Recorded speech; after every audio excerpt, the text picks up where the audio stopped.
The book starts with the author complaining that it's so annoying whenever parents brag about their stupid kids. He fantasizes about being a teacher so he can insult parents and their children to their faces. Since I'm a parent, I can only hope he's not talking about me. Argo Font Book Review, Argo Font Book Review. This review was commissioned through Patreon. Matilda Wormwood is a genius who teaches herself to read great literature before the age of 5. Her parents never notice her great intelligence because they don't care about her. At all. Mom only cares about playing bingo and watching soap operas. Dad is a used car salesman who takes great joy in cheating other people. For the first third of the book, Matilda plays pranks on her dumb parents.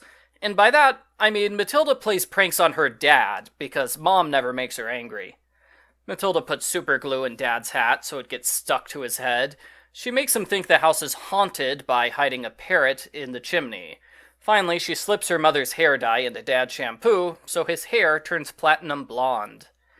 Matilda goes to school, and she has the most wonderful teacher ever, named Miss Honey. Miss Honey explains all the kids need to learn their times table in the first week, and what? They expect 5-year-olds to memorize timetables. In a week? Shouldn't they learn how to count first? Miss Honey quickly realizes Matilda's a genius. She tells this to the headmistress, Miss Trunchbull. The Trunchbull is a large, half-mad woman with a penchant for violence. She hates children with a passion and wishes it was legal for her to beat children with a belt.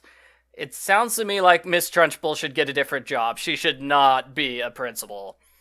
The Trunchbull immediately decides Matilda is a cheat and a liar, and she accuses Miss Honey of making things up just to get Matilda transferred to another class. Miss Honey is equally unsuccessful when she tries telling Matilda's parents about Matilda's genius.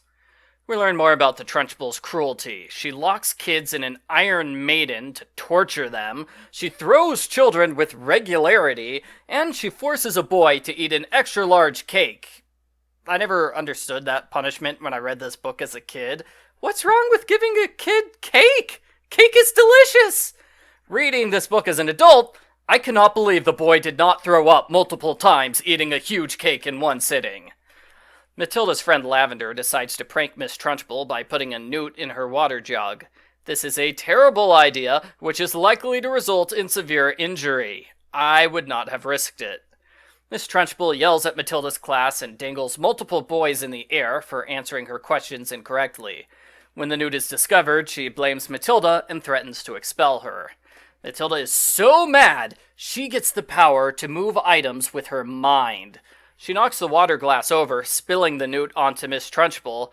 The Trunchbull is furious, but she can't blame any of the kids for knocking over the water glass, since no one else was near her at the time. As if basic logic has ever stopped the Trunchbull from punishing innocent children before.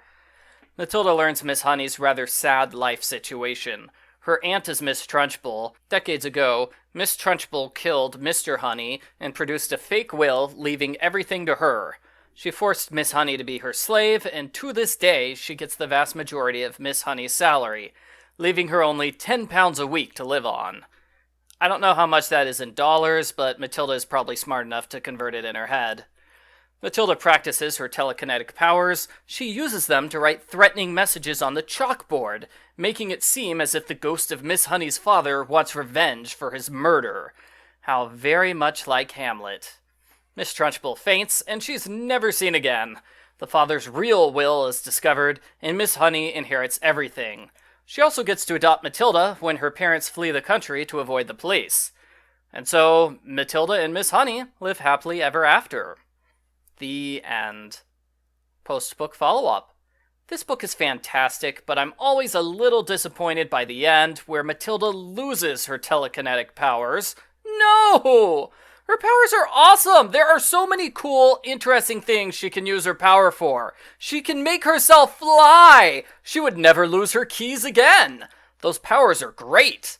Her powers are also pretty unique. I've only read one other book where the main character has telekinetic powers. It's an idea you don't see a lot, especially in children's literature.